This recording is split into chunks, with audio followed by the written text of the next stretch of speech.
Hi, welcome back to Reaper Pro Tips, the late Anne is really like moving on God knows what time edition with me, your host, Anne, and Disembodied Hands Quinty, who hopefully is more on the ball than me, and Justin and John, who also hopefully are more on the ball with me, but it's a Friday at Reaper, so I wouldn't bet on that. And then, hey, come on. Hey, come on. Oh, good girl. Uh-oh, fell over. And then a very toothy, no toothies. No toothies. Hey, Kiki. No, look up. Very rambunctious Keekers. Kiki off. Go. Exiled. Oh, you're so exiled. No teefs. No teefs, young lady. Teefs get you exiled. Ugh. Yeah, happy Anne's 20th anniversary at Reaper Eve, everybody. Oh, my screen is screwed up. Hold on. Fixing. The maids came yesterday. I had Kiki in the office, so I'll have to adjust that after the stream. Tyler.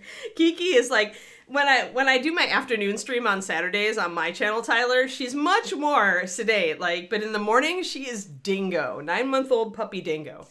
So yeah, totally dingo. Oh my God. Oh, Kiki moved it too. Well, it was already a little bit wonky, shall we say. Oh my God. Let's see here. Did I miss anything? Anybody sub that I need? You're not on the bail or on the ball, nor do you even know where it is. All right, well, good. I'm glad you're not on the bail or the ball. Let me see if I can adjust this a bit. Let me see here. There we are. A little bit better. There we are. That's what I like to see. Much better. Yeah, the Keekers doesn't know the strength of her own butt, the size of her own butt, and so, yeah, she just... So hi, everybody. Hi. Yeah. Woof. Very slow moving this morning. David was slow moving, so I ended up being slow moving. We went out for our date-iversary, as we call it, because we started dating at Adepticon 4 years ago.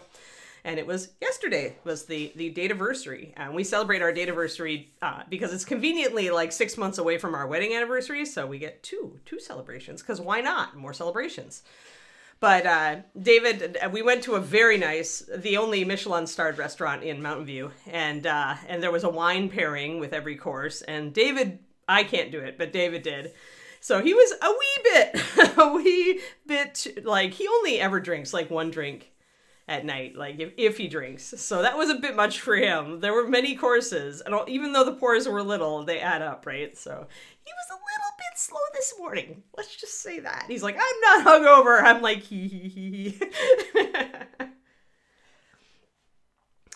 I'm fine. I mean, I like my screen. I'm okay with the hinges being a little wonky. It's okay. My life is a little wonky, okay?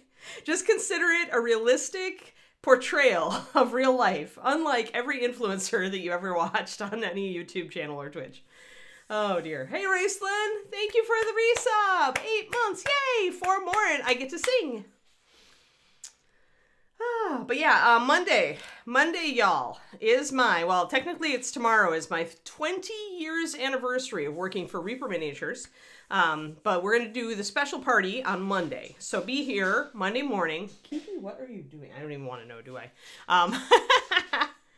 But we're going to give away big gift cards, $100 gift cards for Reaper. We're going to give away at least 3 of them. So come on and get your friends and get your butts on here. And we'll probably be painting our Sophie, who is a really, really cool model anyway.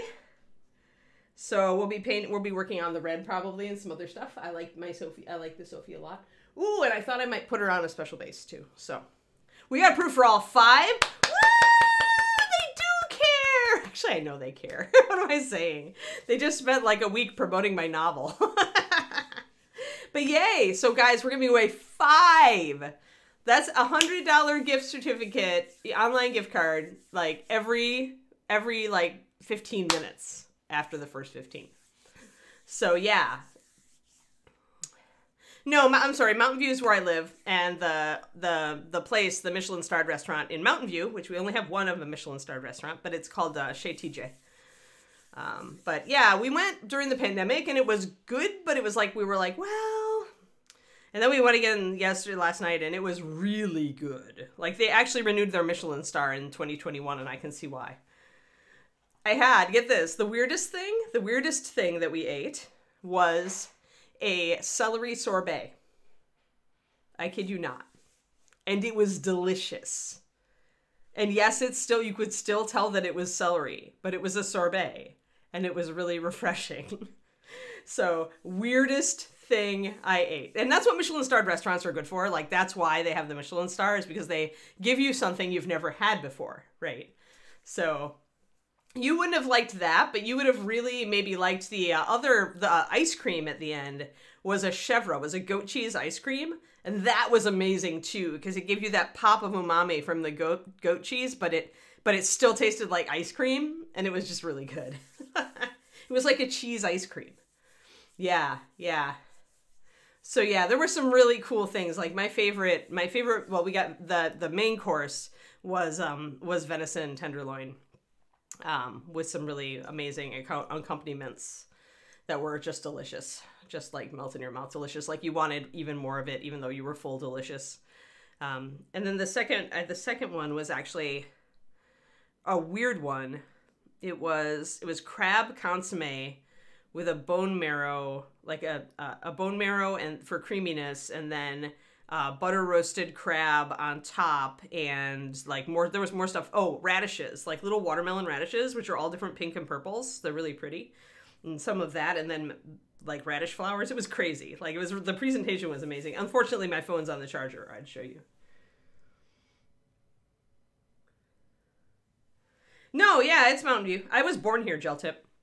I grew up in Wisconsin because my dad was in the Navy and he moved, it was too expensive out here to move out here permanently on his salary. So when he was out here is when they had me, and then I grew up in Wisconsin when they moved back to where they have family. And then I went down to Texas to work for Reaper, so I lived in Texas for 17 years, and now I'm back home. And it's total weirdness, and I did not plan this, by the way. It just happens to be the city that David got a new apartment in.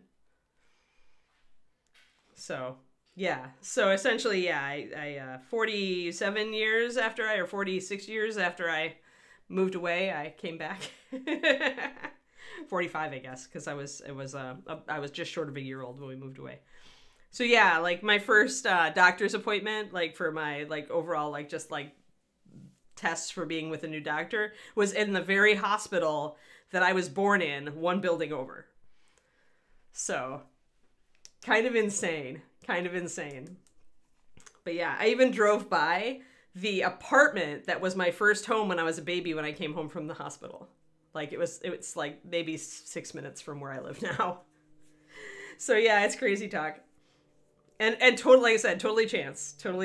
Like David was living in San Francisco when we first started dating, but I pointed out to him that his tiny San Francisco apartment would not be big enough for my dog at the time.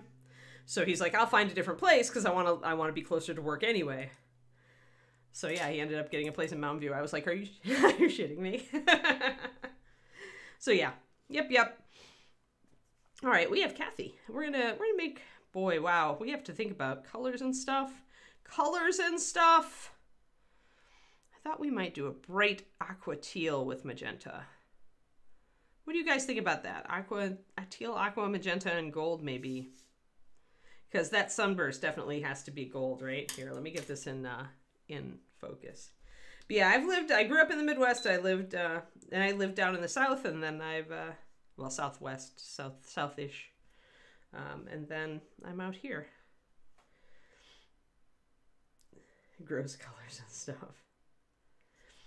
I thought since Cathy definitely wanted magenta hair, I was like, well, if we're going to go magenta, then we're going to be on a bright palette on this model. Really, really bright. Maybe I'll do the stupid bright stuff where I only use complementary colors for shading, so everything is hyper saturated. But yeah, so new mini, new day. Let's get our magenta. Let's get our magenta out. One way we could do this, actually, is we could do an undersketch with Kraken ink and white, and then put the magenta over the top. Let's do that. Let's do that. We haven't done that. I love underpainting, so. Cathy is a Caucasian female with a fairly fair skin tone, so I'm probably going to go on the fair skin side. I don't want to go too rosy probably with the magenta hair, but I may start with tan skin and add some colors to it. My favorite thing, Slalom, Reaper has a skin color. It's one of the first ones I ever formulated when I made the line. But tan skin I made to be a very versatile color in that you can add all sorts of things to it to create different skin tones.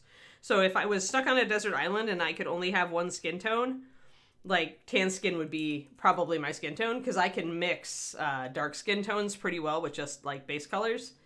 But this is a more of a complicated mix, and I mean, if you add like a dark red or a reddish brown to it, you can get a great sunburn or weathered color, kind of like the bust I was working on for my Patreon, where you get a real sunburned, real weathered tone. I used to use it for Vikings. I used to paint a lot of Vikings. I used to paint a lot of historical Vikings.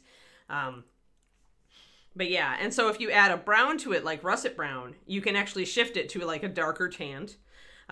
If you add white to it, it makes a great fair skin, a great neutral fair skin.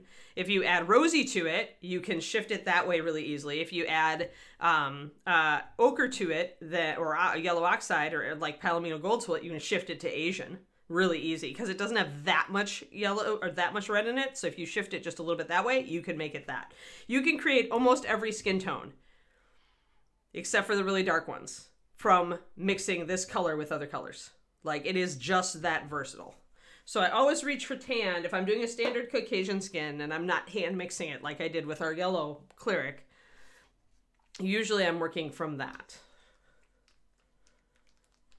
Well, I asked Cathy specifically, Pendrake, and when you start with magenta, you are starting with, usually you're looking at triad. I could have gone like split complementary. So here we go. Let's talk about color theory. Oh no, an opportunity to talk about color theory? Oh, what do we do? So we already knew, Pendrake, that we were starting with magenta, which is a red, but it's on the, and you can do this on this color wheel. You can slide that red more toward the cold and kind of look down, you know, and cross that way. So we knew already that we were headed toward the violet red side of red. Moonlight! Moonlight, remember, Monday is my special 20-year anniversary celebration. We're giving away $100 gift cards, Reaper gift cards. Spread the word. Spread the word. Yes, and you can still order this model, the Cathy Wappel, and it helps, right? We are contributing to Cathy's medical bills, and this is worth it. Keeping Cathy in the world is definitely worth it. So we're starting with magenta, which is a red, even though you may look at it and go, wait, no, that's a red violet. No, actually, it's a red. And the reason that you know this is true is that if you mix a yellow into this, you can make an actually good orange. So, yeah, I know, 20 years. Like, I'll tell you, Moonlight, when I was a kid, I was Generation X, and they were all saying, nobody sticks to a job for more than a few years anymore, if that. And here I ended up in the job that I actually held on to for 20 years. I'm actually like, I feel like a boomerland, you know? It's like, I feel like my dad. Yes, April 1st, the April Fool's Day is my actual work anniversary. But that's a Saturday. So I will be streaming on my own, on my channel, tomorrow, just to paint other stuff. We are boomers. We feel boomery. I actually kind of love that that's a thing in the Twitch community, by the way. It's like when you're talking about yourself, like the older Twitch streamers are like all boomer, you know, it's so funny. But anyway, so if we really had a red violet here and we mixed yellow into it to make an orange, we get a very muted out orange. But when you mix yellow into magenta, let's demonstrate in case you don't believe me, because I know, you know. But essentially, even though this looks purple, even though it looks like a red violet, if I throw Lantern Yellow, which is essentially an orange shade yellow, into it, or even the other yellows. Oh no, I needed to shake that more. My lantern yellow likes to separate out.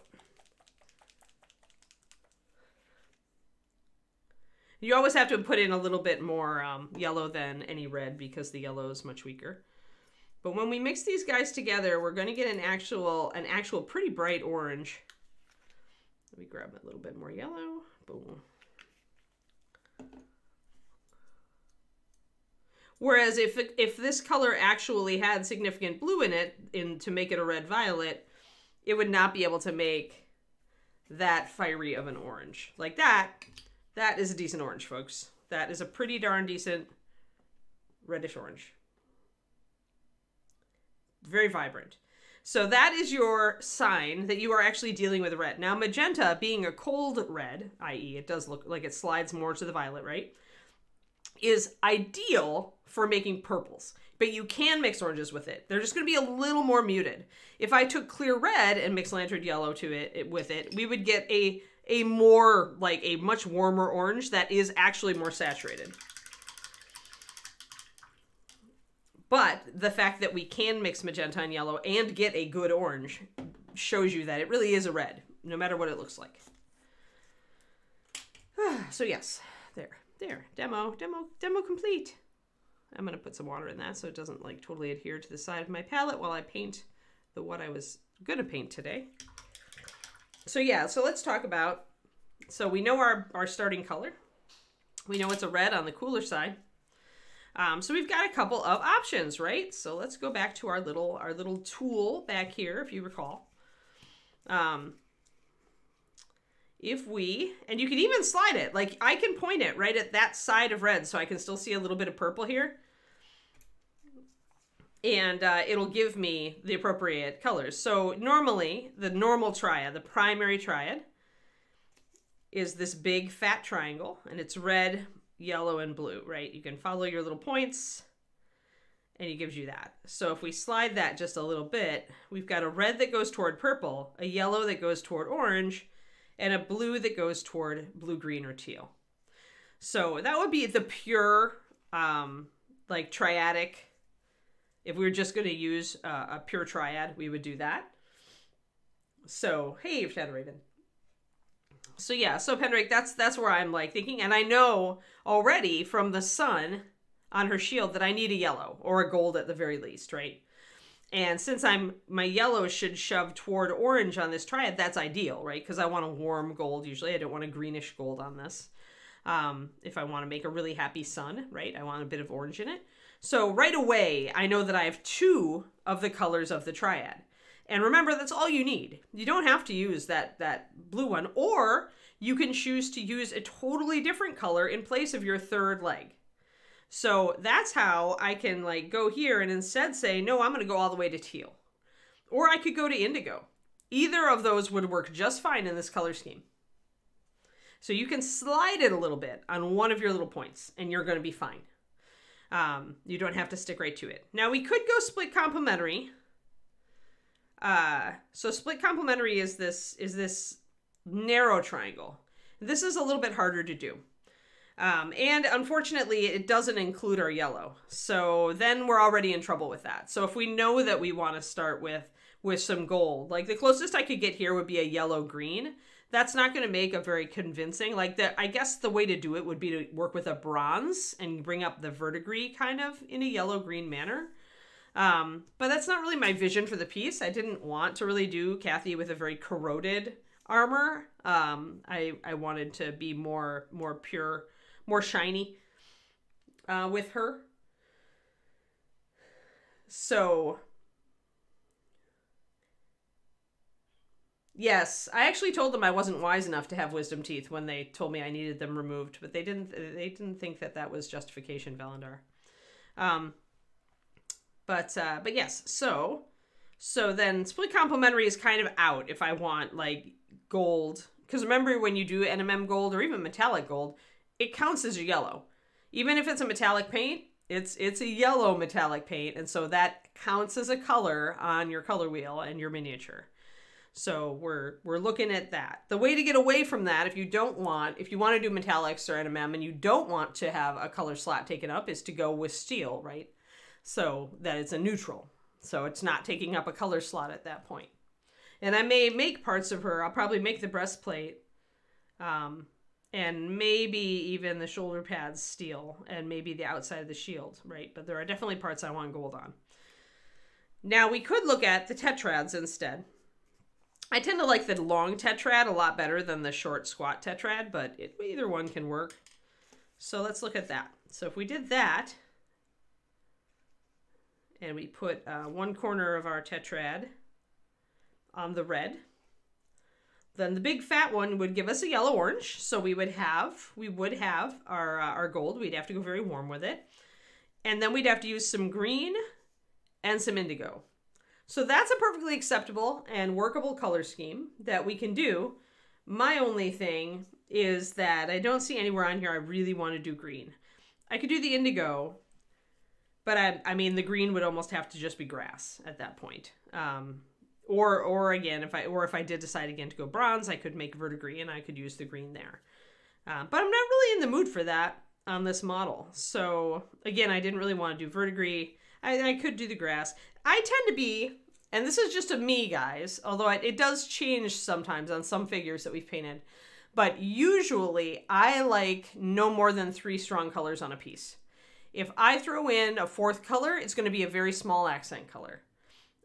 So in the case of this, the very small accent color would be like green grass on the base. Things like that. Or if we had other places that we could throw in a little accent color, we could possibly throw some green in there. But so that's my liking, but you can do 4 color schemes. And on occasion, I've done a rectangular 4 color scheme. So if we do that, let's move one corner of our long rectangle, tetrad to red. Then we've got a yellow, so we've still got our gold. We're still stuck with a green, which is not my favorite on this model. And we go to a purple. So this is going to give you essentially a color scheme like this, which is definitely a color scheme that I've worked with before, is the long rectangle, where you've got 2 colors on one side of the color wheel and 2 colors on the other side of the color wheel.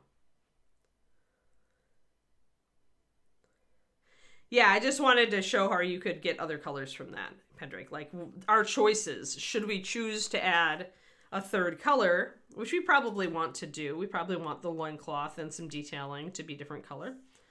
So that's why I'm kind of outlining, using the color wheel so you guys can all see this, like how you do it.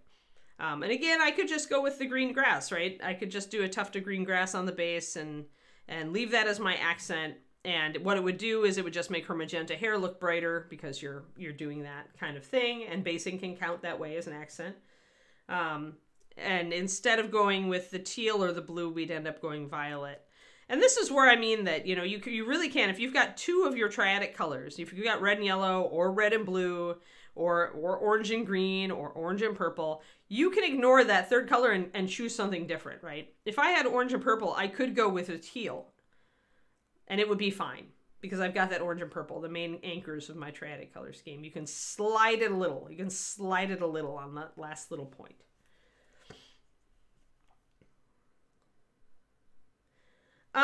The glasses would be potentially a good place for an accent color. Yes, that is one thing you could do. I'm not a fan of green glasses. I might make them teal, though. And, I mean, it is a focal point, so you want to draw attention up here. It's just, you know, how are you going to rock it, right? So that's all things we're going to discover as we do this mini. But yeah, things like the glasses and usually gemstones or emblems, like the lion here, would be a good thing. A shoulder pad, the shoulder pad detailing, which is paint bottles with crossed paint brushes. So those are all good things for accents. But this is how you use this part of the color wheel. And if you ever wondered, that's how you use it. I don't think I want to do it, Big Chimpo. I didn't really think about it. The problem with doing that is just you totally kill the eyes, but the eyes are going to be so hard to paint anyway. I mean, you totally could do it. If you wanted to just paint the glass, it's totally doable. I'm sure she has several pairs, because she just strikes me as the person who has a color for every, like, mood, Shadow Raven.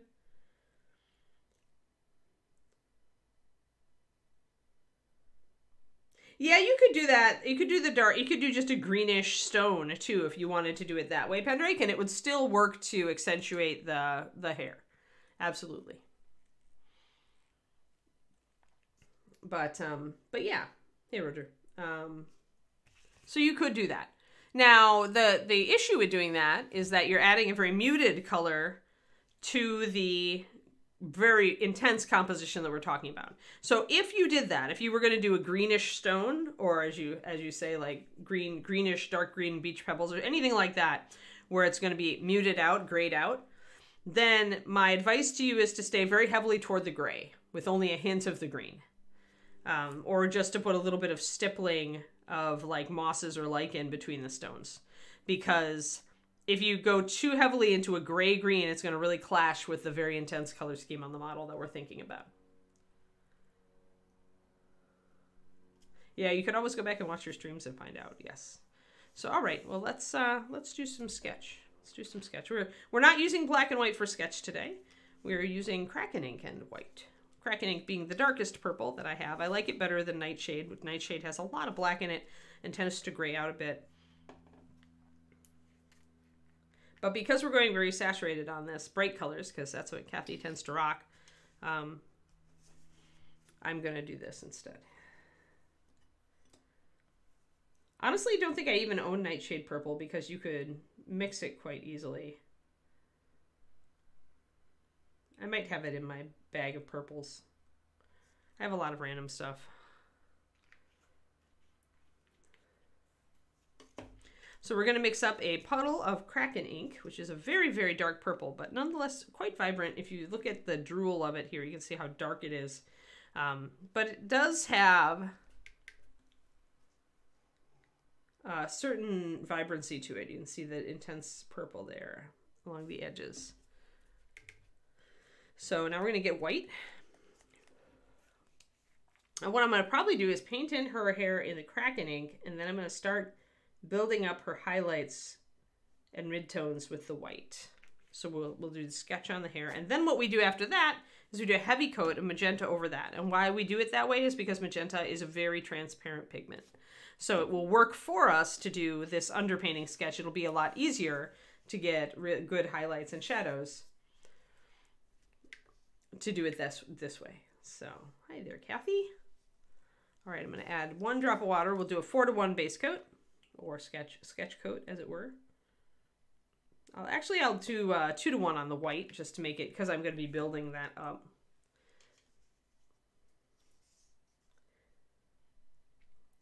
No, I've looked at it, Pendrake, but I really don't.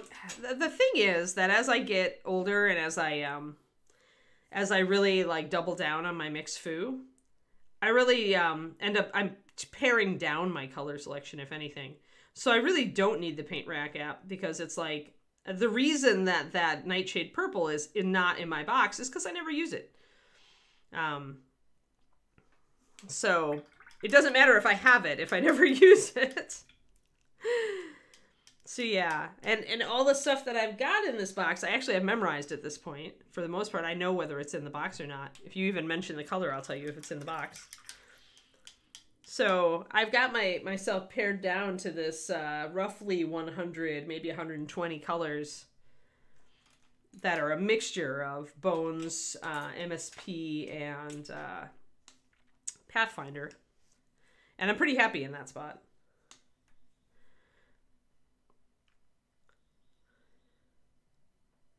And these days I'm much more reaching for clears and stuff and doing like mixing. And I'm futzing around a lot with my Chimera and scale color along mixing in with Master Series. So let's see, did I miss any? I do see a mold line, a tiny little mold line. Yeah, I know. Honestly, Pendrake, the pain in the butt of putting the paints into the app would be the off-putting thing for me. I wouldn't do it. It's time I can never get back, and it's not really necessary to my workflow. All right, I see a tiny little mold line here. I'm gonna kind of get in. When you have a mold line in hair, I find it's useful to discover which side of it is the side that's kind of above the other. And then to just gently scrape away the mold line, going with that in mind.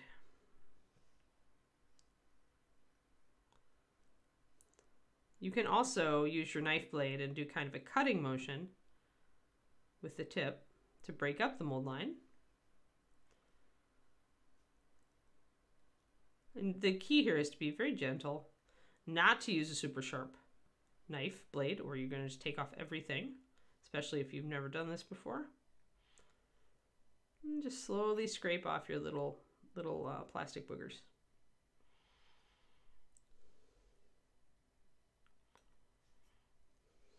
Okay. But yeah, I mean, I've known about paint rack for years, but it's just never appealed to me. First, because I could just get whatever I wanted when I was at Reaper. When I was staff painter, it's just like, you know, if you want a color, you just go out and grab it.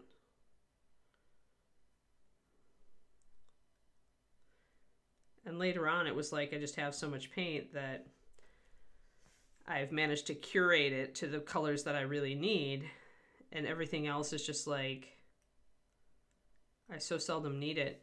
Honestly, if I didn't have it, I'd just mix it at this point. So it's unlikely that I'll buy.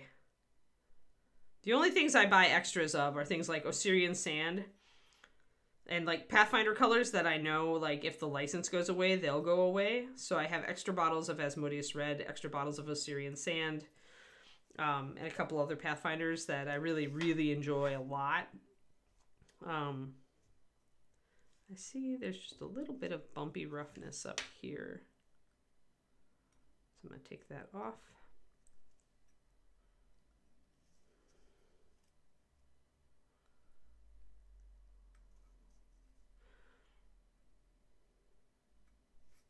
Go at it from a couple of different directions just to get those little flakes off of there. There. And there we are. Better. But yeah, for a lot of people, I can understand. Like back in the day when I was buying everything and I had a crap ton of paint and I never curated my collection, something like paint rack would have been very useful, because I definitely a couple times picked up an extra bottle of like a Vallejo paint because I didn't remember I already had it. But these days, because I curate my collection and because I'm reaching for more utility paints, anything that has too much black in it is definitely not a utility paint for me because of the way I paint. So I've gone completely away from that. So though I can idly wonder if I have Nightshade Black, it really doesn't matter because I would never reach for it. It limits me. All right, let's get this Kraken ink down here. It's very, very dark purple. And we've got glasses.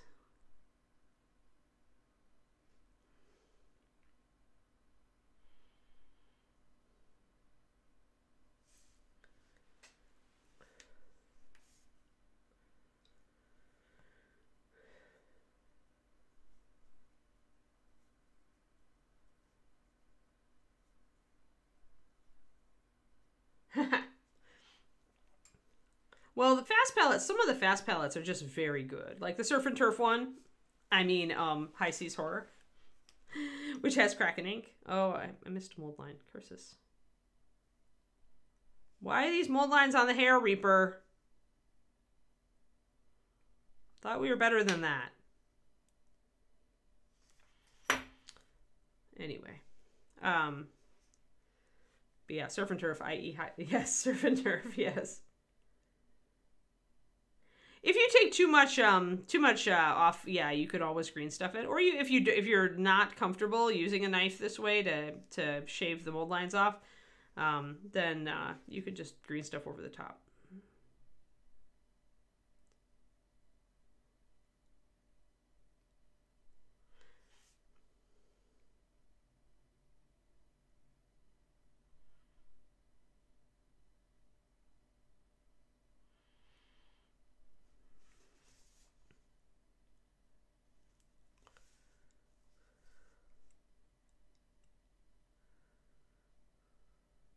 Yes, she is Bones USA, Twisted Oma.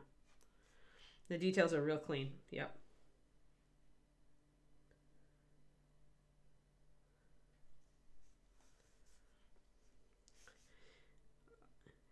Yeah, but there's no incentive for paint companies to do that. They'd rather have you buy the extra bottle. That's why they don't make their own. I like Copic pens. I used to have several. But marker art is not my kind of thing. I've learned, because it's just irrevocable once you put a line down.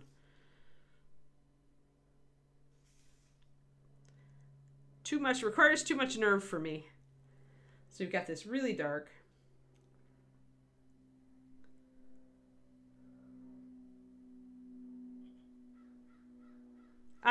Essentially, instead, you should put the mold line at the part of the hair pendrake, or you should put it. Actually, that's probably the best place to put it. It's still on top of the head. You can still you could still manage it.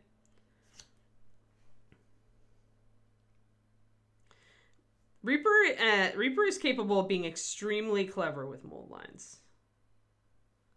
With their placement. I would have done it there, because that's not enough of an undercut to really have a problem with the mold.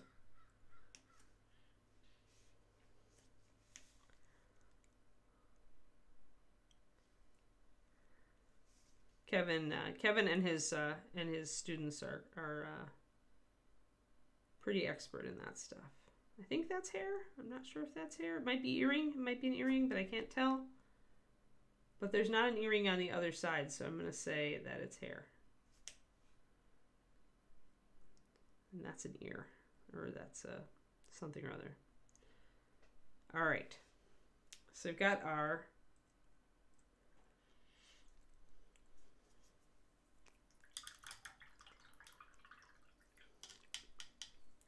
But yeah, it would make more sense to me to make the mold line go across here, and then have it go this way and down the side of the head here. Because you can have a little bit of a bump here, and it will still fill. It's just big cuts that you have run into problems with, but then you can make it go down over the shoulder as usual. But there's probably, it's just that mold lines on this stuff are usually really minor, and so they just made the call to just do it that way.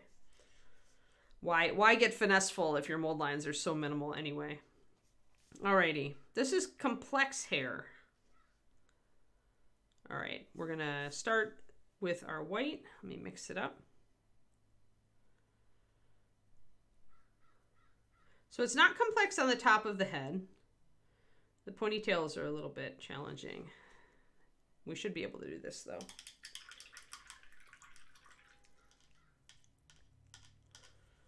I know from experience, because Kevin is when Kevin was master mold maker, now it's Ghent, I think. He taught her, and he was just always he was pushing it. Reaper back in the earlier days. Now everybody, is a pro, but I think Reaper really pioneered because it was to our advantage, because one of Reaper's priorities was always to keep miniatures affordable, right? Keep the miniatures hobby affordable. And to do that, one way that we could do that is to make sure that we could put as much of the model on mold as possible, so we didn't have to put an extra piece on there. So if we could keep the piece count of the model down, we could keep the price lower. And so it became a very clever buildups and mold lines and mold line management became a challenge and an incentive. If you could manage to make the miniature just a single part miniature instead of a dual or triple part miniature, we could save money. So save the customer money also. So yeah. So I think that was one of the reasons why Reaper got really good at it. I'm going to make a pale lavender now. I'm going to make kind of an intermediate color. That's, by the way, this is the color that you get when you mix pure white with Kraken ink, and this tells you that there isn't much black in the Kraken ink, because look at how vibrant that violet is. So you know from this, because it's not terribly gray. If you try this with your Nightshade Purple, you will get a very gray color with a hint of purple. Slalom, Bones stuff is steel molds injected. Bones USA is Cyocast, which is, I believe, a plastic injection molding process. That's different, though. It's got rubber molds or silicone instead of steel. And the standard metal models are spin cast.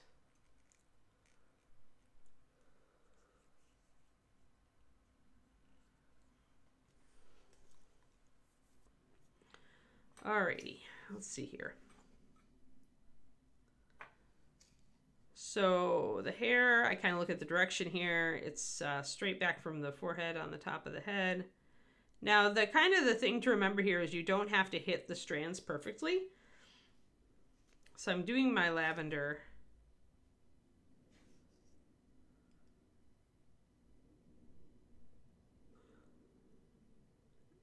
And usually you'll have a brighter white toward the forehead.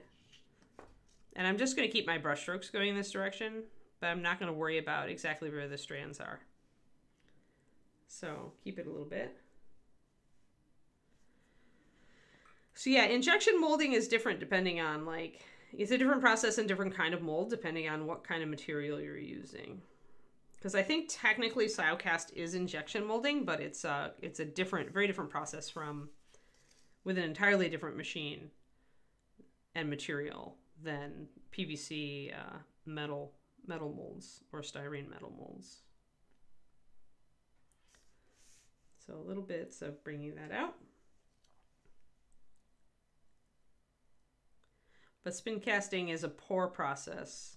If you ever get over to ReaperCon Slalom, you can take the tour of the Reaper factory, and they essentially show you where everything is made and how. So you usually can get a metal casting demonstration, and then you go over and you'll look at the Cyocast. You'll see our big PVC injection machine, Thomas, and then you'll see the new Cyocast machines and see, Kevin will demonstrate and unmold them. So yeah, if you go to ReaperCon and you take the tour, which involves getting on the bus, we usually have a shuttle that goes back to the factory, since we don't hold it at the factory anymore. But you can see all of the process, all of where everything is made. Oh, sorry, I'm off camera. I need to move my camera back a little. I thought I wanted it closer to here, but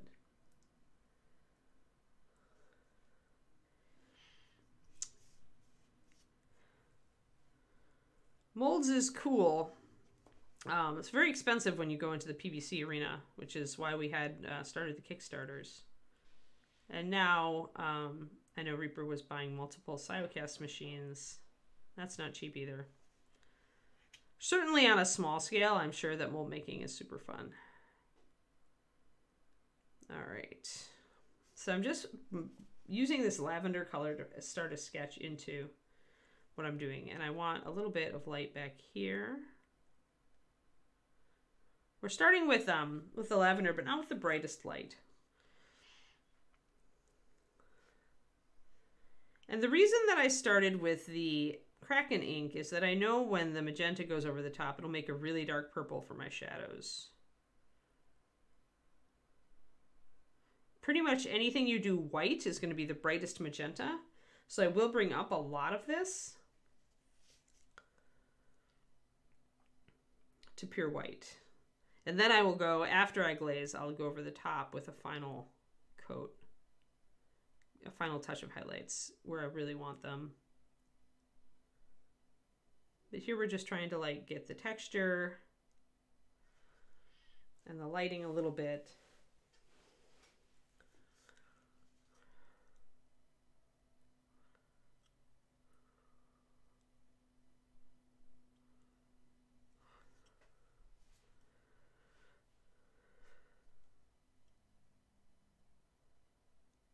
I decided to paint one of my Golden Demon entries actually with all Chimera and scale color except for Reaper Pure White, because I cannot give up my pure white and it's still the best white in the business, period. I decided to do experiments and see how crazy it made me, because I so prefer the MSP consistency. And we'll see if I can't layer nicely, then it's that all those other paints are going to get tossed to the side, except for glazing. But I like to experiment, so we're essentially just, oh, bye Raven, bye. Yeah, Monday, remember, that's the big day, Shadow Raven. Lots of gift cards, lots of Anne celebration, and a Reaper celebration.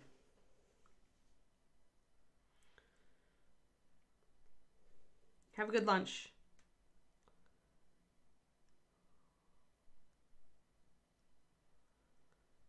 I dove back into my second book yesterday, nose first, and fetched up against a rock.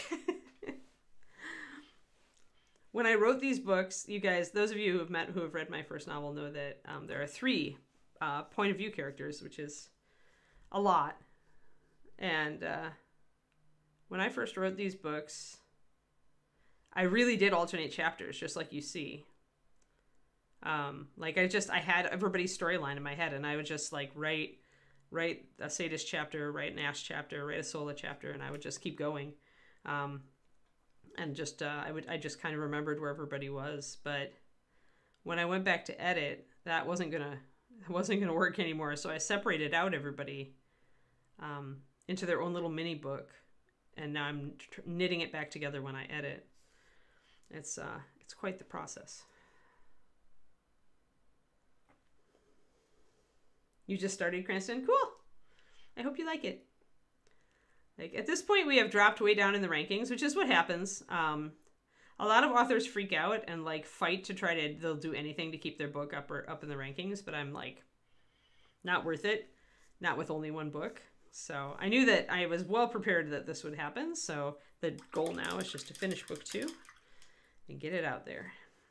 It's all writing is a long game. Like all those myths that like you can just step out there and make money. Yeah, that was maybe true back in 2008 when the Kindle revolution happened and people just wanted content as fast as you could write it. But now it's not so true. So I'm going to grab and make a slightly lighter purple and sketch highlights up on that. Oh, thank you, Quindy. Yay! But yeah. But everything I read leading up to my release taught me that writing is a long game. Just keep writing. And you may not get any traction until you have 4 or 5 books out. And you may not even have traction then. That's when you have to stop and ask yourself, should I be writing a different series? Maybe, you know. But I'm committed to at least 4 or 5 books for this series.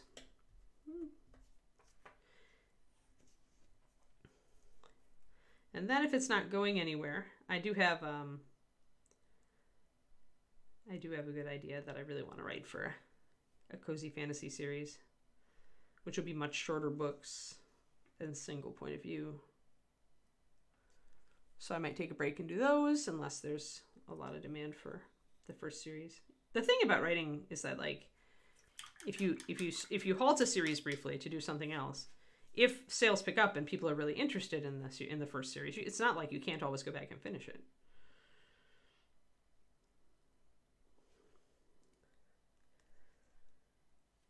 But just to give you guys an idea, I had to add one of my parents' friends. Actually, they're in Arizona, and they've got friends who live just a couple of houses down from them. And the husband is ex-military and worked in airlines for a while, and now he wants to write military fiction. So he had questions. I spent some time answering them for him yesterday.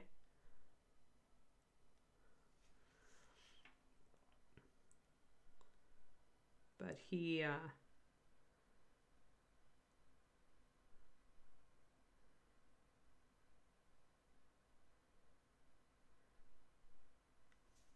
was a little disheartened about the real state of things. I felt a little bad. I was like, well, usually you want to do more than one book, and usually you want a series, you know. People like series. They like they like to get to know the characters. But he's more of I would say, a classical writer. He really likes like Hemingway. And he likes that kind of omniscient POV, you know, kind of point of view. So it doesn't lend itself well to that kind of writing. But I told him, you know, it's like, you never know. Just don't go out there expecting to be like a bestseller. And if you're going to submit to New York publishers, be very aware of the trends, because they will be.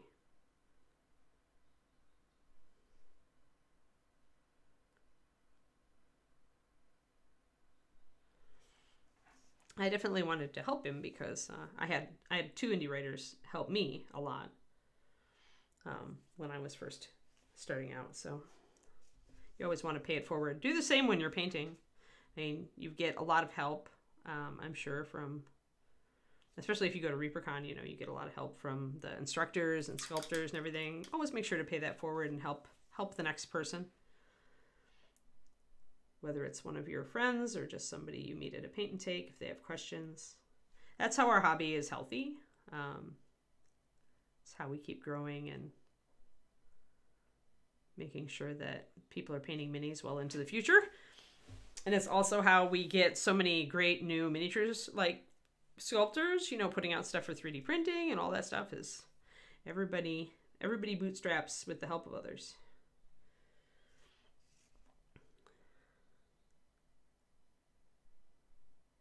There are a few self-taught people these days.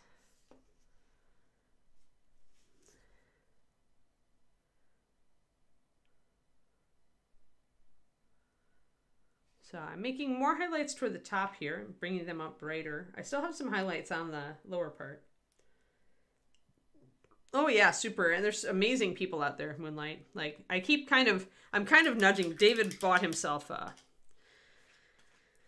Elegoo Saturn 2. He bought us a really nice 3D printer last year, and then the holidays hit and we had no time to play with it at all. So I've been poking him lately, because every time I see something go up from White Werewolf Tavern, and there's always at least one model I'd want to do. Yeah. Asmodeus Red, Tyler. Asmodeus.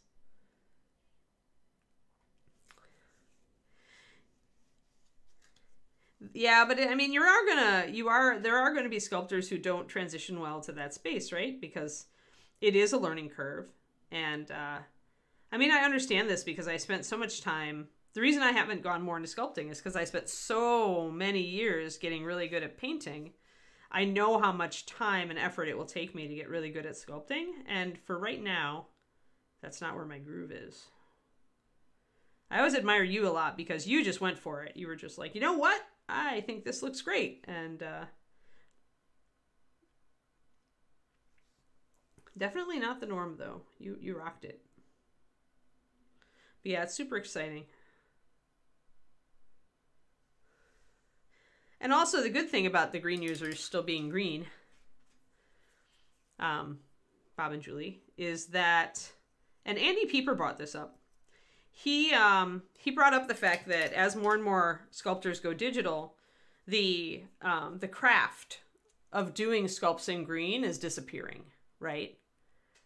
And because there's much usefulness in learning green stuff working, because conversion, right? So we definitely don't want that to die. And as long as we've got people like Andy and Bob and Julie, even though Andy does a lot of digital now, he's conscious of the fact that if people aren't doing it, like, the knowledge gets lost. Yeah. Yeah, it would. I'd still have to learn, like, ZBrush. And I've kind of looked at it and I'm like, like, if I was going to do that, I'd have to, like, I'd probably arrange to, like, visit, like, Jason or Bobby or Jean and just get a crash course. Like, visit them for, like, a long weekend and bring my own system and have them give me the crash course that they, like, gave Victoria Lamb when Vic was up.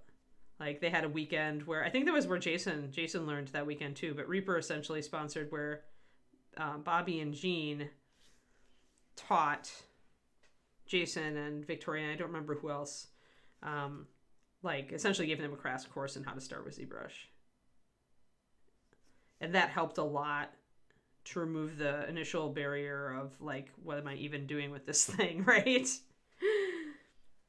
Ah, I see. I see. She's like, so if you're serious, I don't know, I might have to bring a very Nami puppy with me if I visited. Where are you guys now? What state are you in? Moonlight. I don't even know where you live.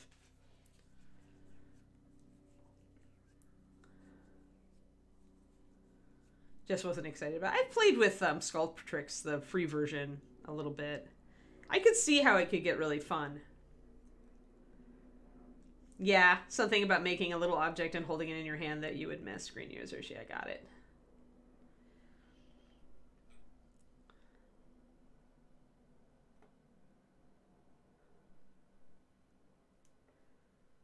Yeah, I was wondering if you were drivable, Moonlight, because I'm in California now.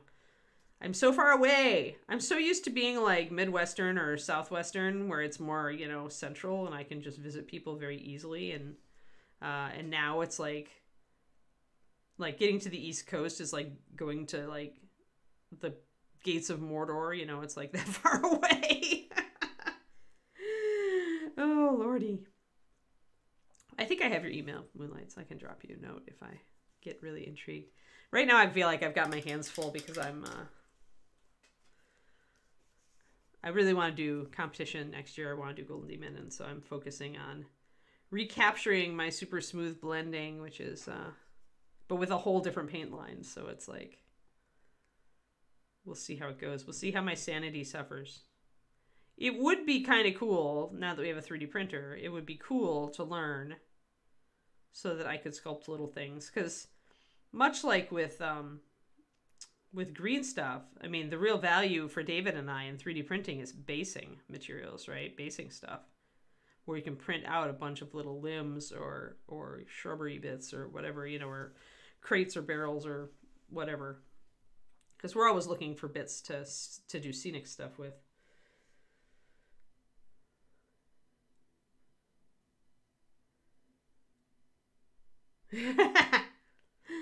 Because geeking out is awesome.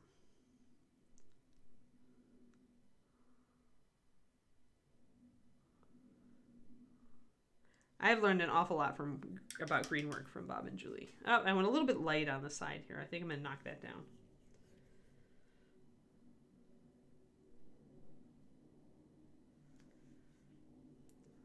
Okay, Twistonoma.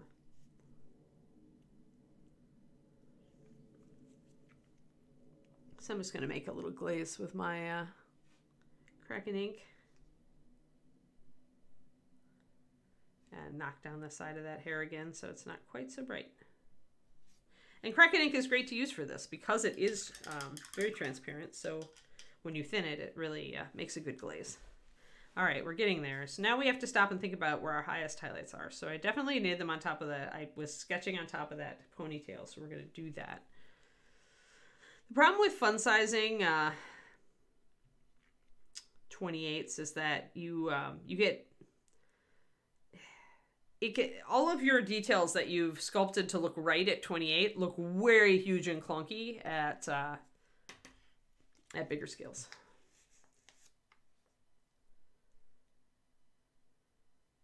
Oh, does it, Pendrake? Yeah.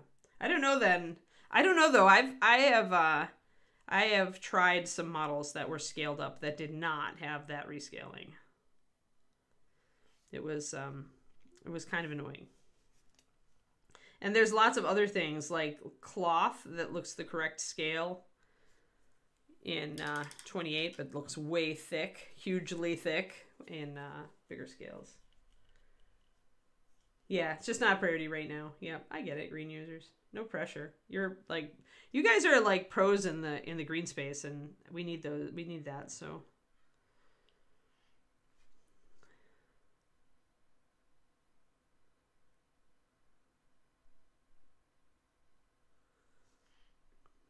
Yeah. It's kind of like, I get the same feeling when I look at digital painting programs. I have a really nice one.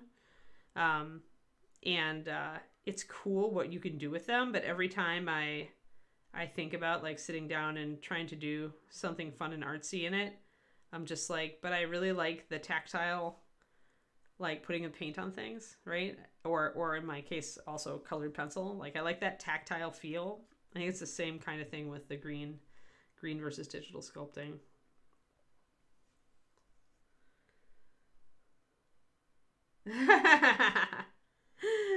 That would require there to be hiccups. That's funny, Moonlight. I'm hearing a little bit of fangirl here. Hearing just a little bit. That's cool. I fangirl Bob and Julie too. I just hide it well. All right, so we're gonna bring this up way sharper up here at the forehead to draw the light toward the face, since it's normally hitting pretty hard there on the forehead. So I'm using a 2-to-1 white and just bringing that up brighter. Yeah, I do really enjoy the whole tactileness of the brush and like the control and the paint consistency knowledge and all that. And there's like, I'm sure there's analogs. What was it I was thinking about analog? Oh! I was going to mention this Monday because Karenika isn't here today and she's my knitting sister in arms. But I learned about yarn yesterday and it reminded me of paint chemistry. Because it's the same thing with yarn where I learned about fiber length and about fiber texture. And it's like, it's very intuitive. Once you actually hear it explained, it's really intuitive. Because the shorter the fiber and the kinkier the fiber, the more matte the yarn looks. And the longer the fiber, and like if you have a long wavy fiber instead of a kinky fiber, it actually, that's why you get a shiny yarn, is long fiber. So it's like, it reminds me of like paint resins. It's the same kind of like, oh, that makes intuitive sense to me. I can understand it now.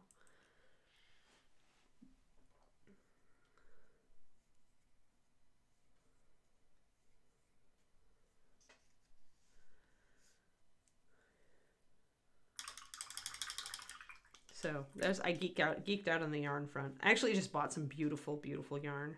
Like I kind of wanna use it to make a color scheme on a miniature because the colors, it's a variegated yarn, so it changes colors along the strands and it's hand dyed. It's really, really beautiful yarn. I have to show you guys. I'll show you guys on Monday. I want Karenika to see it. But it's just some beautiful colors that I wouldn't have thought to put together. And it makes me want to like paint a miniature and use those colors.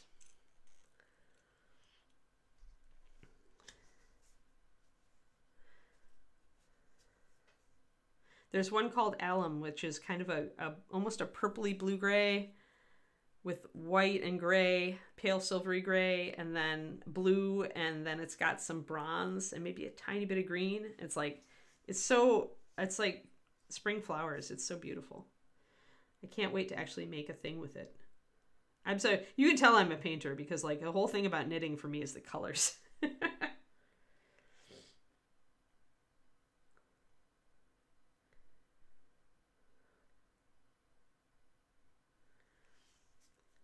About yarn? Moonlight? Do you knit? Or crochet? Do you yarn? I'm still looking for, I've got that big child priestess with the bird or sorceress with the bird. And David's doing her very fiery. But I actually think she could make a really good like druid or ranger. And so I'm going to paint her that way. I was just waiting for the right color scheme to hit me. And I think maybe that alum yarn, maybe that's it. Oh, yeah. No, you don't knit. I taught myself to knit for my 50th birthday. I was like, I'm 50 now. It's time. Plus, the other reason I did it was because it really informs me, my teaching, to be a beginner at something again. Like to just see how long it takes to get a feel for things like yarn tension and the different, stitches and stuff. Oh, good. Okay. On Messenger, I'll look. I don't check my Messenger too often, so thanks for the heads up.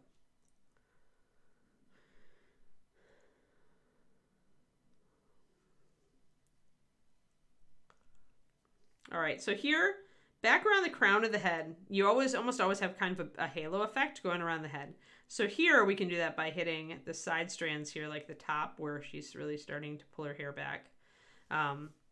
We can hit the edges of like the top, when the top goes to the side, we can bring that in. But now we need to hit it back here. So, and the reason this happens is because as the light hits the top of the head, it's definitely like hitting the top of the head strongest, but we're not looking at the mini from the top down.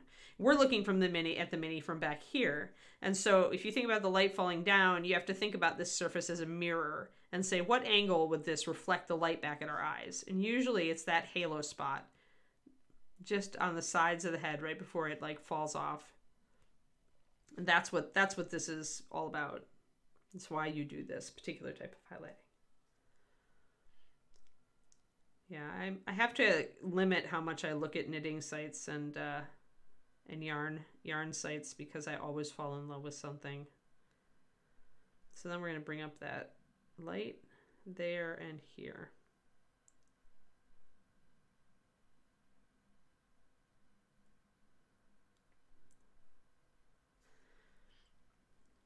To get that light there in line with these guys. And these guys are a little different because they're like poofed up, right? So definitely you're hitting the light there. But you're also probably going to get a light on the sides.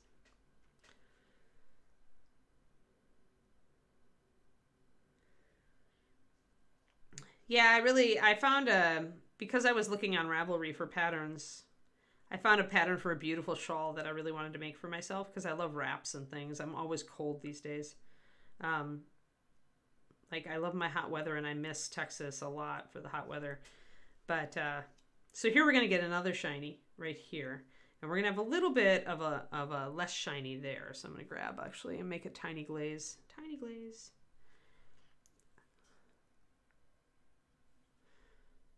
But yeah, there's a lady in Canada that I ordered this from and it's just freaking gorgeous. She is hand dyed.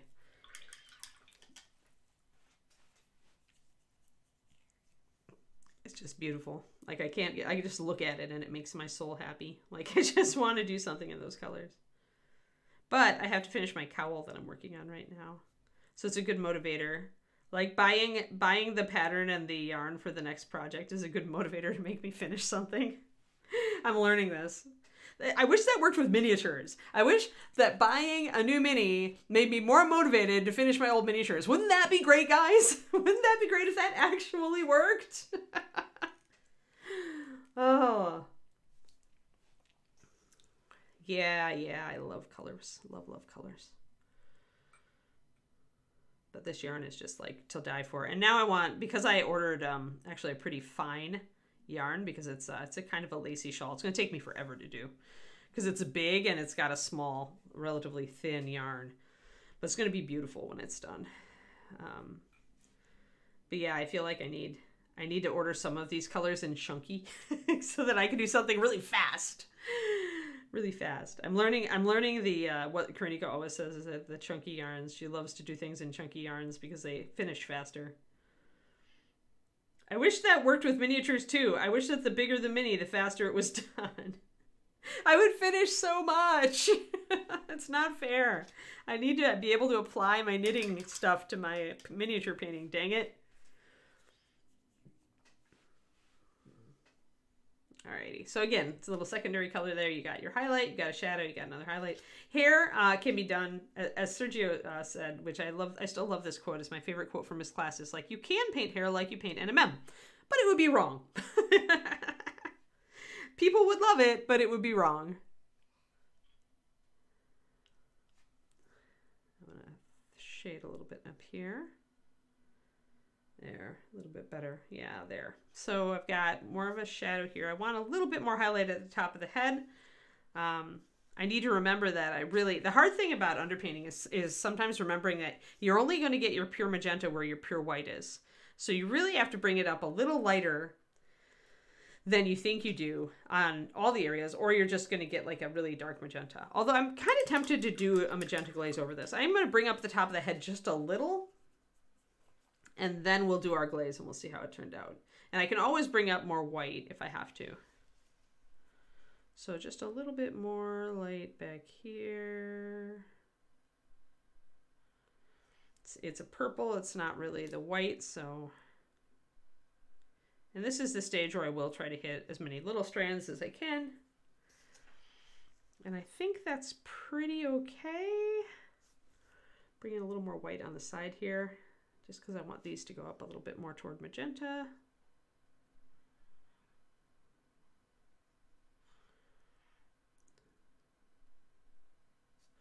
And I want to bring it down a little bit more down here.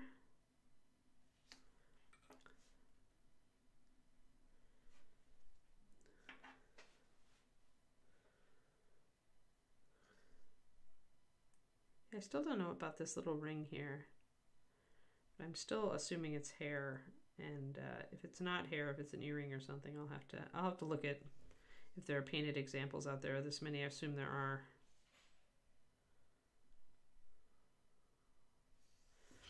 Okay, so we've got a lot of the white coming up. We've got some shading and we've got some highlighting. All right, we're going to do a glaze. Let's get our clear magenta out. When glazing, if you are inexperienced or you're not willing to do a lot of touch-up, always make your glazes a little thinner. You can always put on another glaze. You cannot take it off. You will have to overpaint if you overdo it. And after you put a lot of time into underpainting like this, then you may not really be in the mood for that. So I'm going to mix a 2-to-1 and see how thin that is. There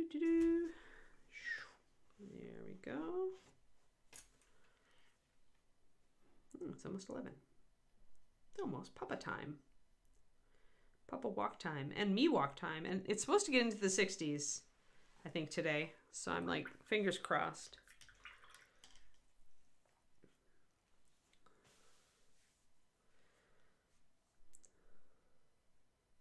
I mean, usually you do anyway, Pendrake. You don't do like necessarily a 3. A 3 is very large.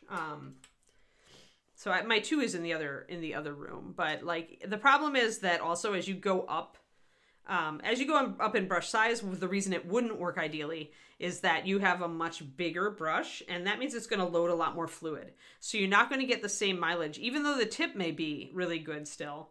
Like I can get a very fine tip on this number 3, but look at how big that brush is. You know, even if I go up to 75 on this guy, that brush is very big. And so the problem isn't the tip, because you can get a really fine tip on a number 3 Kolinsky. The problem is the load of fluid. This brush is going to carry a lot more fluid load, and so you're going to have to unload a lot more. It's going to slow you down, not speed you up. Whereas working with a number 1 on that big model, even though, you know, it's smaller, because you can control the water load, the paint load easier with less effort, it cuts time down. Yeah, I know this is the season that you love in Texas. Like April. Oh, and I've got a broken hair here. You guys can see my little broken hair. See it? There it is right there. And we're just going to put it out of its misery. Put it out of its misery. I have to find it. There it is. Book. Oh, book. There. Little hair all gone. But yeah, so it's, so yeah, Pendrake, I think that's why scaling up brushes wouldn't work. Because as you get bigger, oh, I do have number 2. Okay, so just to give you an idea, hold on. Let's get these guys all tuned up. So I've got a 2, a 1, a 2, a 3. But the amount of paint that 3 is going to hold is going to be immense. So unless you're working, and a lot of wet palette painters in Europe, they're going to work with thicker paint.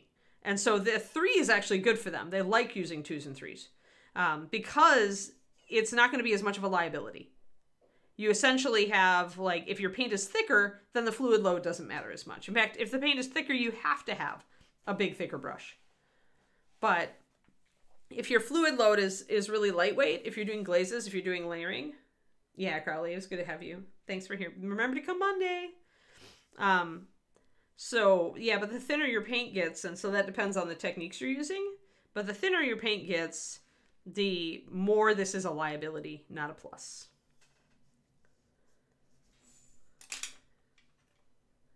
So it's not just size of the model, it's also paint techniques and paint paint viscosity and thickness.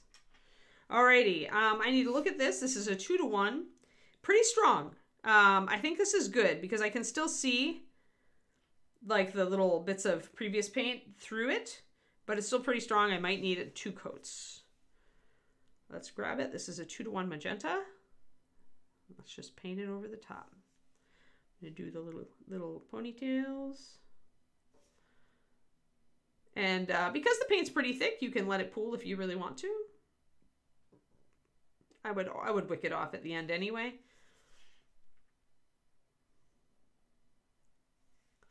Magenta is very saturated.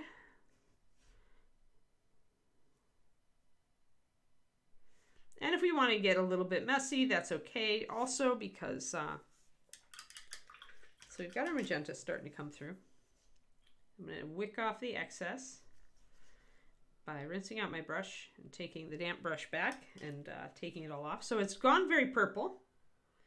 And the reason it's gone so much purple and not as magenta is that, remember we had our white had limited area. And so the more purple is left,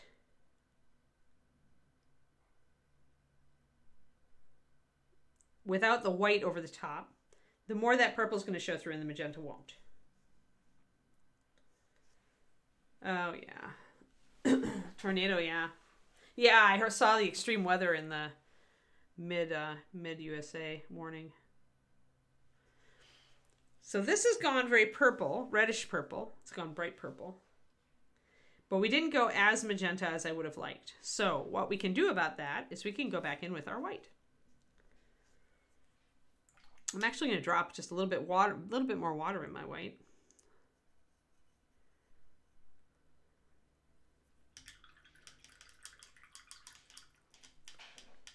The nice side of the dark purple is that it gives us drama. Because magenta is not a super dark color, we would be missing out on the contrast. Oh, yay, Bryce! I hope you read and like it. I hope you have time to read it, and I hope that you enjoy it. Thank you for buying my book. Yay, my book. We still don't have I don't think we've gotten any more reviews on Amazon or Goodreads. That's fine. They will come in slowly. I know people take time to read. Alrighty.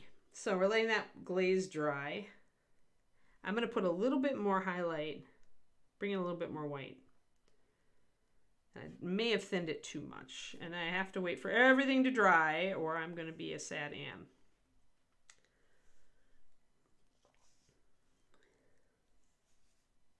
Yes, it is Cathy. It's super, the pigment itself has a super fine grind, big chimpo, so.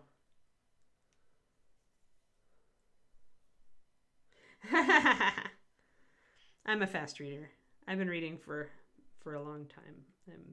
I've read I just devoured books when I was a kid.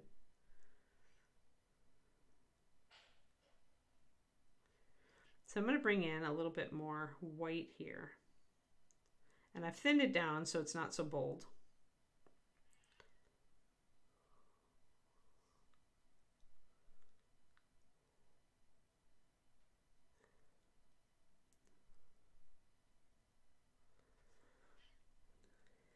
And then I'm going to come back with another glaze. Yes, I will be there. The only question is whether we bring the puppy. It's a lot of road trip. It's 3 days. It's a 3-day trip. The plus side would be like maybe stopping in Santa Fe for a day on the way back, which would make the trip longer, but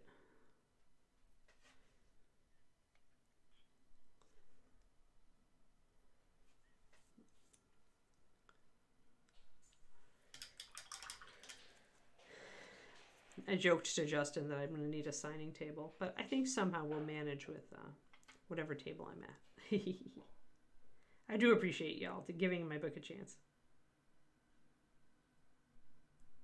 It helps motivate me to really bust my butt on book 2.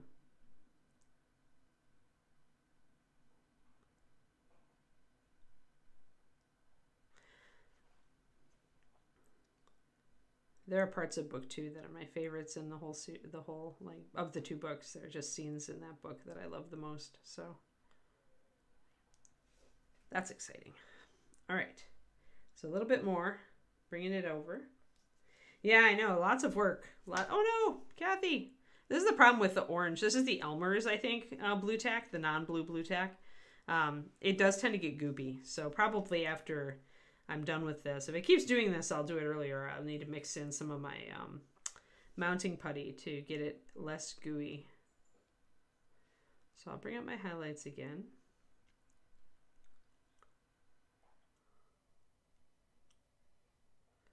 But yeah, doing a book, and man, I think I've read that. I don't even want to tell you how many times I've revised that sucker. It's like it's 25 or more. Like, and when you've read your own book that many times, like everything just starts to blur together.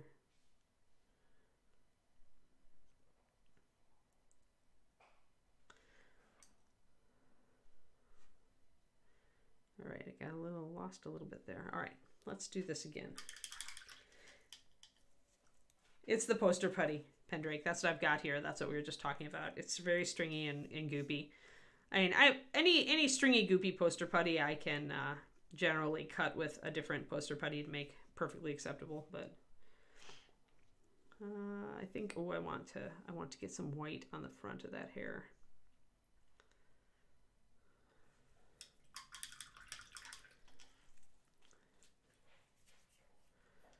Yeah, I had some just from Reaper, I think. Like I'd bought some at one point. I always just buy randomly poster putty because we could always use more. But I got some of the orange from somebody. And now I know why they handed it to me. Because it is bad. I only have this little... I think all my other orange I've mixed in with so much blue that it's just like blue-gray now. Alright, we're going to add more... Get more of this all magenta'd here.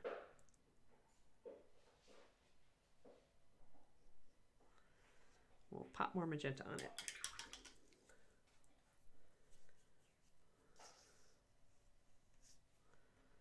I don't like paper clips at all because I don't have the clippers that can clip them. All my clippers are hobby clippers. Put this glaze on real thin instead of gooping it like I did last time.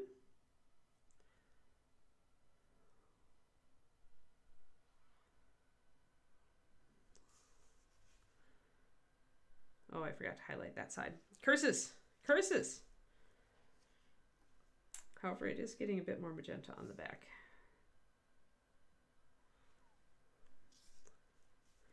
So what I could have done differently is I did leave a lot of dark because I wanted the contrast, but because I didn't do a lighter purple just whole hog on parts of this, and I left a lot of the dark in the cracks and everything, that's mitigating my effects here.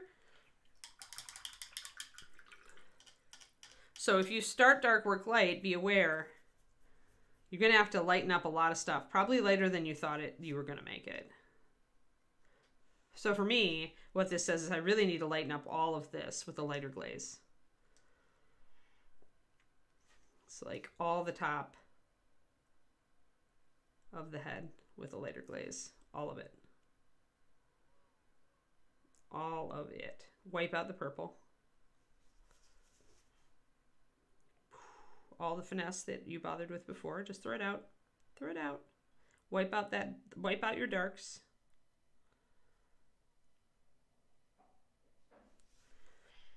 Do like a big pale treatment.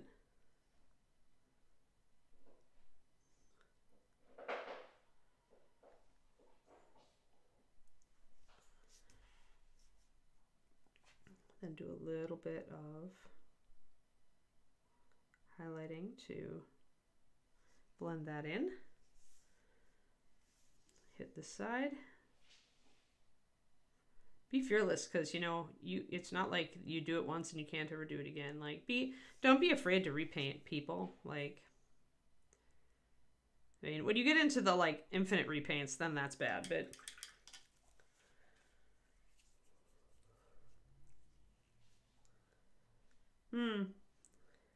I would think that would give the I would think that would give a really odd shaped end. Pendrake, does that still pin well? Or are you not using it for that? So I'm just going to go and just hit this whole thing. Boom. Boom. Give me magenta. Cathy demands magenta. There must be magenta. Now we're getting there. There must be magenta. The queen of magenta.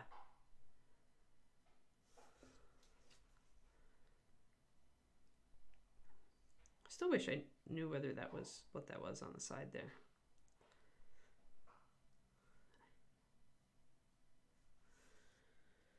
Now we're getting there. Not really, huh? Okay. Rough ends glue better, yeah.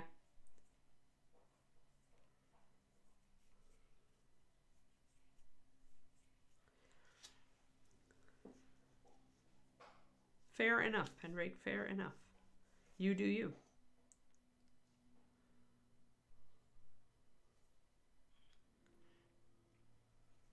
So I'm happy with the back. We're definitely up to magenta there, and we are coming up to magenta here.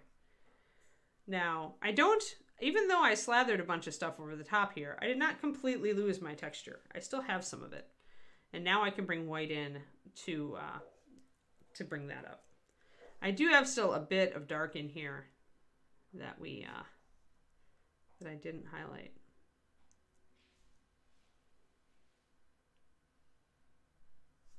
Didn't want to make it too light.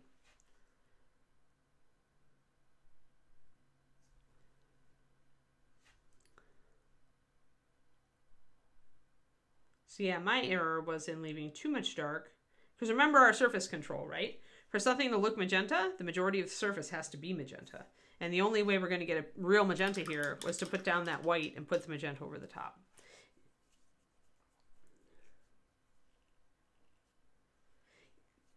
It's not necessarily better, it's just a different approach, Agent Marble. If I would have been bolder with my white in the first place, then the purple would have been just fine. But I wasn't. So, I didn't.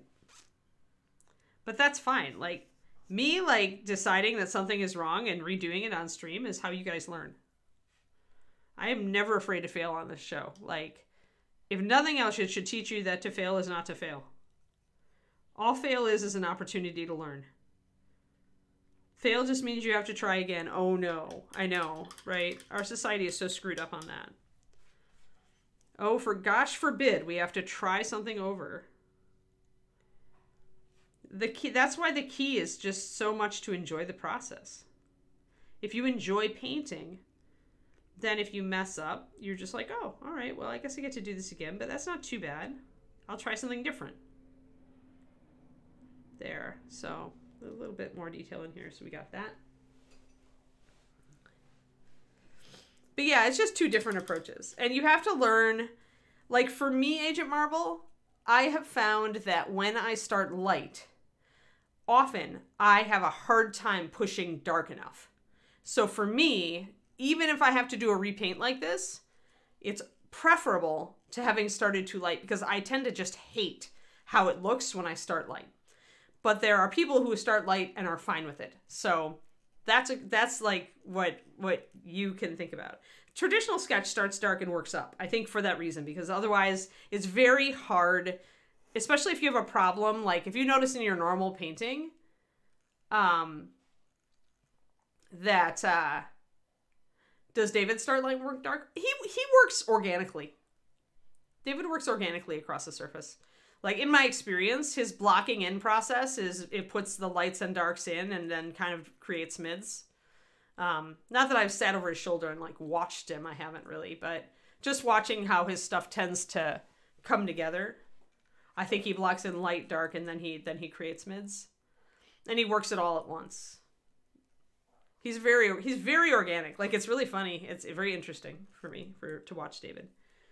But yeah, but a lot of people, like if you find out in your regular painting that you have a hard time taking your shadows dark enough, then don't start white and add in shadows. It's going to be just as hard for you.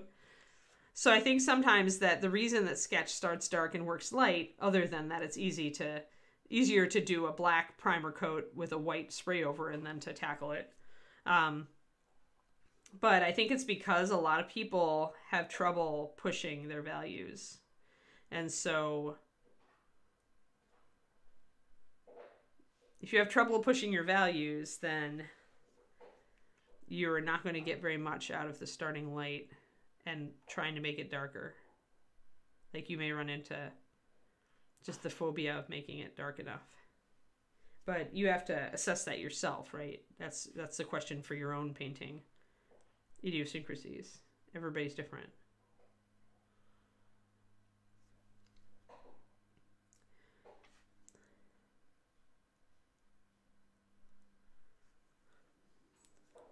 And when we bring in the white, once again, it takes up some of the room that the magenta took up, and we lose a little bit of that. So it's all surface control. It's all how much area is taken over by magenta as opposed to purple, as opposed to white. And if you want the hair to be a very bright magenta, then you really need to make sure that at least 50% of the surface, like, or close to it, is magenta, or some variation on magenta. So you minimize your shadows and you minimize your highlights.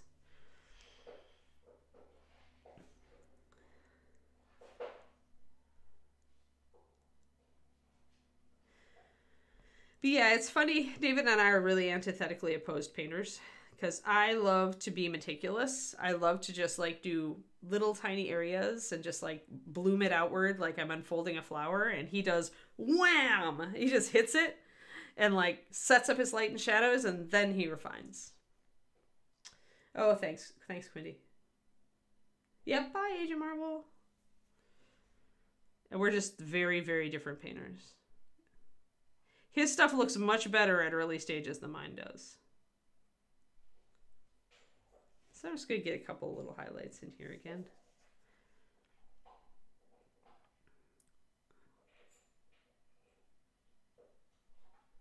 But there's so many ways to do this kind of thing. There we go. And you know, the other thing we have to question is the rest of the model is gray. We're really not getting a real idea of how this hair will look when we start adding other colors. And when we start adding other colors, the hair may well look more vibrant than it is. So we also have to think about, oh, this might change, and almost certainly will change, when we add our next colors. So maybe we put a quick finish highlight on this sucker, and then we come back, because now I'm actually seeing magenta. But maybe we put just a quick finish highlight, and we do the skin tones, and we start like looking at the rest of the model and seeing how this looks when you start to, yeah, you're trying to break your old, yeah, I've tried it in the past too, and sometimes I can do it, Bryce, like, but I still like to paint in parts because I get more reward from that, like, it keeps me painting. So, like, with this guy, with Druid Dude, I did the wood in pretty much in almost one go, like one and a half. And I really liked it. It was a lot of like wet blending and fast layering because it's textured. So it was pretty simple to do it that way. But that's as far as I can get myself to go, really, because I can't, doing the overall block in just doesn't, like, it's hard for me. It's really, really hard for me because it doesn't look good enough to motivate me to keep going. And for me, I've learned the most important thing is that I have to be able to look at it and be happy, and that motivates me to keep going. So I had to be very careful about how much of the model I try to tackle if I'm going to do that. Although I do find that the Zenith Prime helps a bit. But yeah, it's a funny style question, right? All right, so end all be all. The hair reads as magenta, a dark magenta, but it does read as magenta from here. I do need to refine my highlights and shadows and bring some of them back in.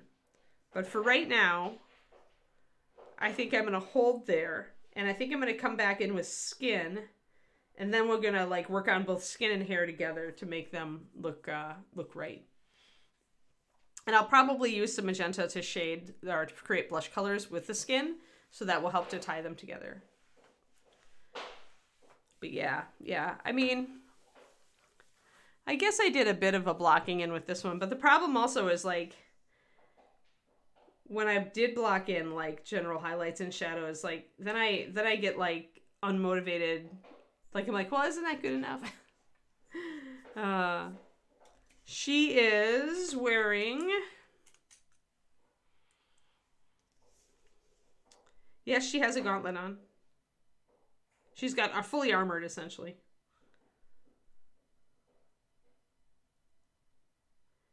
So she's also got an armored arm on the one holding the shield.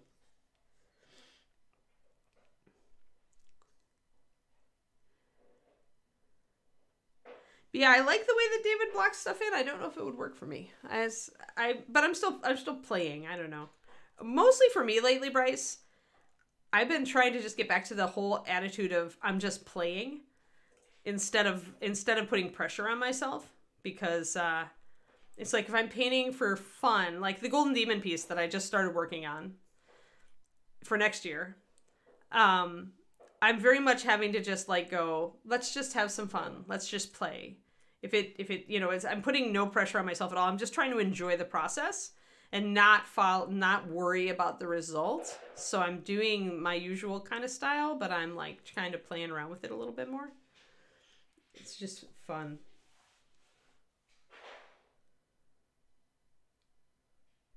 I don't know, Pendrake. I think I'm going to hold off on that. I don't really, once I have my first color, Pendrake, I don't try to deal with realism necessarily. Like, okay, Cathy's glasses are green. Okay, but I don't want green on this model, right? So I'm not going to make them green, just that. I gave Cathy one thing. I'm like, what color hair do you want? And she told me. And that gave me my starting color. Everything else would be worked off of that color, not off of reality. At least if I want to be happy with the paint job at the end.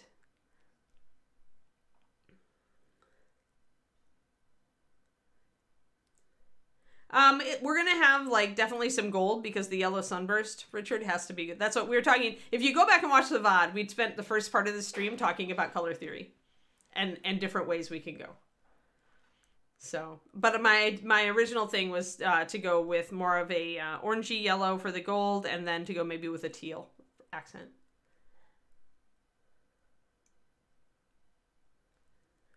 Yeah, I'm going to do a stock model for this first piece. I like the model a lot, so I don't see a reason to switch it up. Like, unlike in the old days where you had to convert to win, it's not that way anymore. And you know what? I'm happy about that. I'm okay with that. But yeah. And I might make the glasses teal, because then the glasses teal and loincloth teal would repeat the color nicely, and I think that would work. But yeah, so that's where I am. But yeah. Like Cathy, I've no doubt that Cathy would paint this model on her own, like, so, and she can make those judgment calls, like, but mostly with me, I was just looking for a starting color because I wanted her to be able to tell me what color her hair was. So for me, that's a starting color, and I can do all the rest of the work. You're not. Well, paint a lot then. I'm just going to paint my sisters a battle. I'm all excited to, like, put some nice paint jobs on my sisters, and I'm not motivated to convert them. At least not yet. I might run into one where I would be, but not yet. I just like them. So I just want to paint them. So I'm not gonna alter them. I'm okay with stock models. Yep, we're late. Papa has to, well, I started late too, so I felt like I wanted to keep going. But anyway, we'll go back. We'll put skin on next time. We'll hit the hair and tune it and make it a little better. But yeah, hopefully y'all had fun. Remember, Monday is fun day. Monday is lots of gift cards given away. Reaper $100 gift cards. We're going to be giving away 5. It's pretty much one every 15 minutes. So remember to come and watch my stream on Monday. Yeah, she's playing around with her bow and Pendrake. She's like, Mom, it's time. Mom, I'm going to make noises. Yep. All right, you guys. Yeti Dude, I start at 11:30 a.m. USA Central Time. So about 2 hours ago. Just short of 2 hours ago I started. And we often go a little late, but, you know, an hour and a half is supposed to be when it is. Yes. So there you go. Set a reminder on your phone. Thanks, everybody. I hope you all have a great weekend. I will be streaming on my own channel tomorrow. That'll be twitch.tv/paintingbig. And yeah, hopefully I'll see a few of you there to keep me company. I haven't decided if I'm going to work on Noli's hair or Anubis. Anubis is getting so close to done, though. We might do Anubis. All right. Have fun, everybody, and I will see you later. Bye.